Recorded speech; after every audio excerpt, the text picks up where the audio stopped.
Le plus grand défaut, c'est le mensonge. Dès l'instant où tu commences à mentir, même si c'est sur des petites choses, tu vas finir par faire les grandes choses. Aussi simple que ça. Si tu commences à faire les petites choses, les petits mensonges, je dis bien les petits mensonges, si tu commences à faire les petits mensonges, tu vas finir par faire les grands. Donc, le caractère d'une bonne personne, c'est quelqu'un qui ment très peu. Très peu. Voilà. Une fois que tu es arrivé à enlever le mensonge dans ta vie, qui est vrai, qui est véridique, parce que tu peux dire ce qui s'est passé, ça c'est dire la vérité. Mais être vrai, c'est autre chose. Quelqu'un qui est vrai est sur le chemin pour être une bonne personne. Ce qu'il faut comprendre, ou ce qu'il va falloir retenir, qui est très important, c'est le fait que une femme, après sa naissance, peu importe ce qu'elle sait, peu importe ce qu'elle a appris, elle sait tout, sauf l'essentiel. L'essentiel, c'est la connaissance d'un homme sur le plan, je dis, rapport. Et donc, une femme peut être, on peut lui parler, on peut lui dire tout, on peut tout dire. Tant qu'elle n'a pas encore connu ça,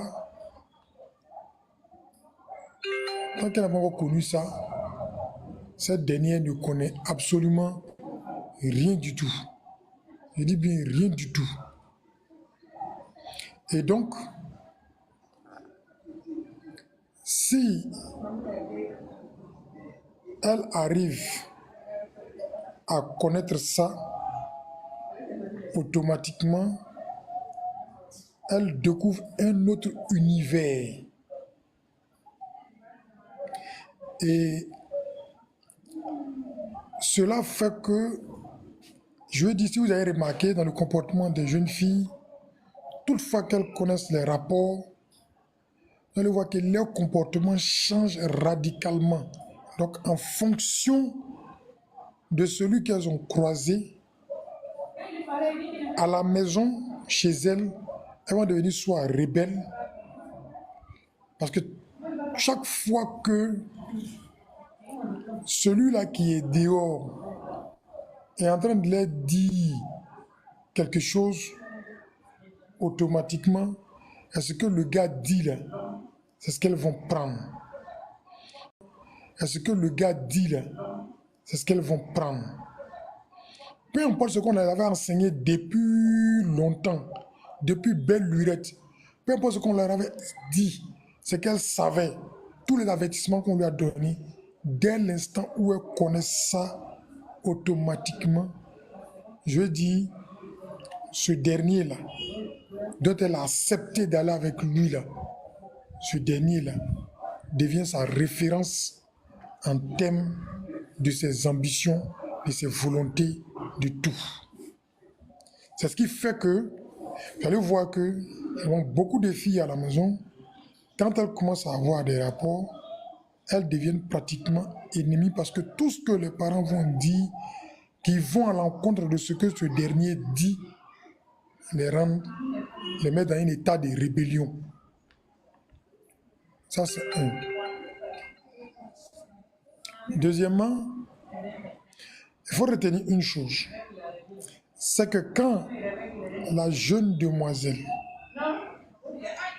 va avec un homme, elle garde une empreinte de celui avec qui elle va.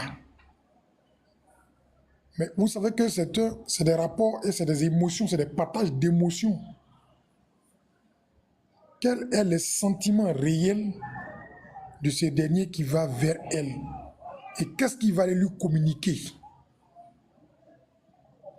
C'est pourquoi nos parents d'avant privilégiaient la connaissance de ça là dans le mariage. Auquel cas, il ne fallait pas le faire avant ça. Parce que dès l'instant où vous n'êtes pas sincère, vous n'êtes pas amoureux, vous n'êtes pas, je veux dire, dans une intention saine vis-à-vis de cette petite fille qui ne connaît rien, donc qui est encore vierge, dès l'instant que vous allez avec elle, vous l'imbibez de votre état, vous la salissez avec votre mauvaise intention, votre état, vous la salissez avec votre mauvaise intention, vous la rendez pareil, c'est-à-dire que votre hypocrisie vis-à-vis d'elle, parce que juste ses pouvoirs sont dessous, votre malhonnêteté vis-à-vis d'elle, c'est vrai qu'elle va le sentir, mais elle ne pourra pas, je lui ai dit, canaliser ça, ce sentiment. Elle se dit quoi? Certainement, si on va ensemble, s'il me découvre, c'est sûr que il va me garder, il va changer.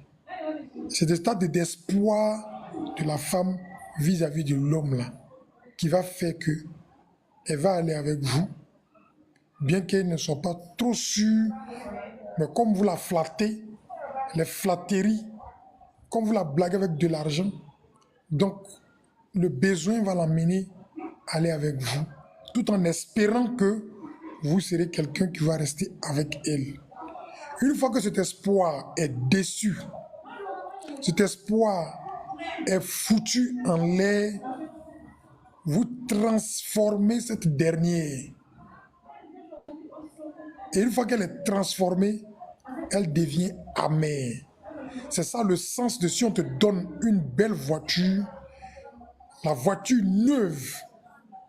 Si tu es un mauvais chauffeur, donc tu as une mauvaise intention, tu es un mauvais type, tu n'as pas l'intention de marier la fille, tu n'as pas l'intention de garder cette dernière-là, mais c'est juste pour profiter d'elle, dès l'instant où tu vas avec elle, tu vas finir par l'entacher, la gâter, la détruire. C'est ce qui va faire que maintenant, elle ne va plus croire en l'homme, elle va juste, si elle va avec quelqu'un, c'est pour ses intérêts en termes d'argent. Point. Et ce qui va faire que peut-être le deuxième qui va venir la connaître, lui va prendre les pots cassés de celui-là qui n'a pas été correct. Mais sachez une chose, c'est un grand péché, très grand péché, sont à 100% avec ce dernier, jusqu'à ce qu'elle ait les preuves que vraiment ce dernier n'en vaut pas la peine. C'est en ce moment-là que vous allez voir qu'elle va s'orienter ailleurs. Soit ce qu'on lui dit va la convaincre parce qu'elle constate et va s'orienter ailleurs. Donc, on a vu des femmes se fâcher avec les parents, quitter les parents pour un homme. On a vu ça. Pour dire quoi? Ce que vous l'avez imbibé là, l'a détruit. C'est ça le mauvais chauffeur qui a gâté la belle voiture qu'on lui a donnée. Elle ne connaît rien, innocente, elle ne sait rien.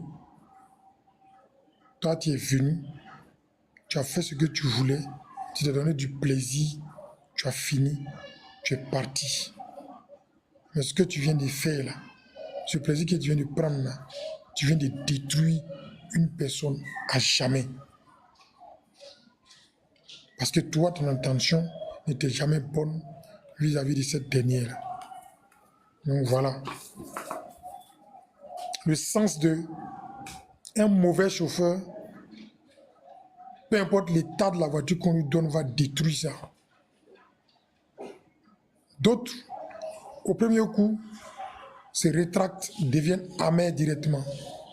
Tellement que le mal est profond, tellement que l'espérance était grande et que cette grande espérance a été déçue elles deviennent amères totalement. D'autres, si l'espérance qu'elle a placée n'était pas aussi grande en ce dernier-là, elle arrive à se refaire.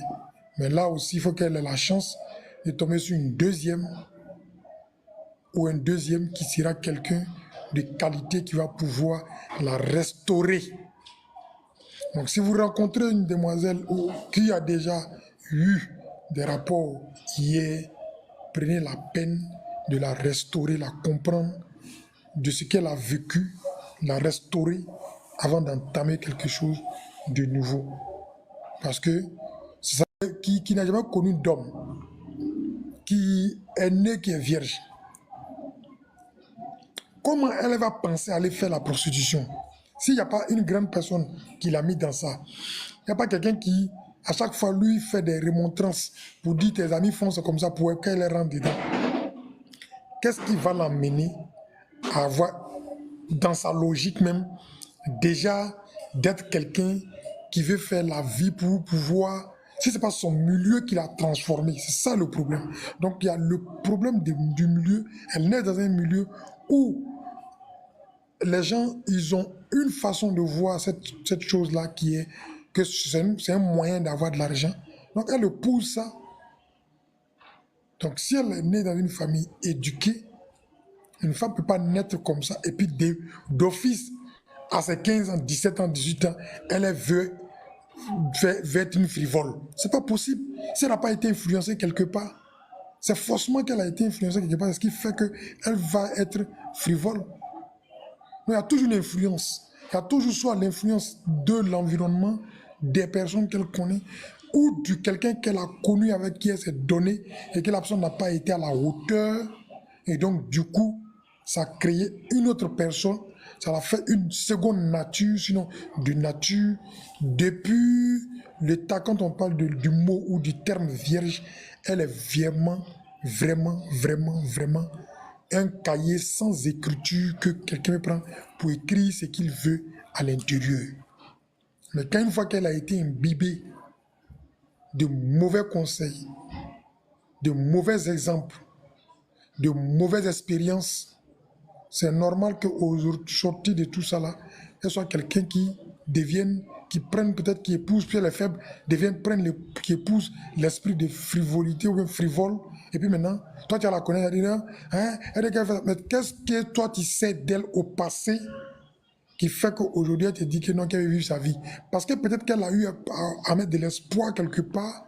Et comme cet espoir-là, parce que je vois un jeune homme qui fait des vidéos, il passe son temps à dénigrer les femmes. Non, les filles là, quand il a dit que tu l'as mariée, elle dit que non, qu'elle veut faire sa vie. Ne partez pas pour juger déjà ce qu'elle est aujourd'hui. Parce que ce qu'elle est là, c'est le résultat de quelque chose d'hier. Si c'est l'environnement, vous la soustrayez de l'environnement où elle se trouve. Si c'est les mauvais exemples, vous la soustrayez de là. Si c'est une mauvaise expérience, vous essayez de la mener à sortir de cet état d'esprit-là. Une fois qu'elle sort de là, vous refaites quelqu'un de nouveau et puis vous partez avec elle. La femme a été faite pour être un soutien pour l'homme.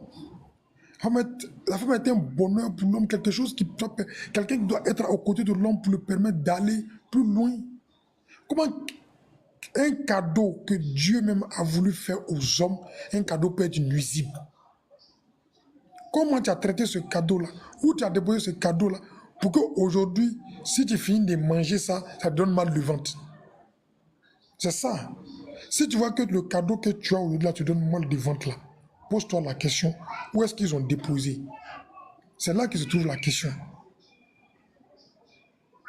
Donc si le cadeau devient quelque chose de vraiment non profitable, posons-nous la question, comment se fait-il que cette dernière est devenue aujourd'hui amère, frivole, elle est devenue très bizarre? Comment se fait-il que cela est arrivé? C'est là la vraie question. C'est là se trouvent les choses qu'on doit faire pour résoudre notre réalité. Et aujourd'hui, je le dis, c'est notre réalité d'aujourd'hui. C'est notre réalité d'aujourd'hui. Ce que je dis, pour quelqu'un qui prend le temps, comme je le dis, dans la voie de la méditation, s'il médite, va avoir le réveil pour le maintenir en veille, pour qu'il sache que aucune personne n'est née mauvaise, aucun enfant ne naît mauvais. C'est l'environnement, les exemples, les expériences qui rendent l'homme ce qu'il est aujourd'hui. Si on est d'accord sur ce principe-là, comment pouvez-vous accepter qu'une fille naisse et qu'elle est mauvaise déjà?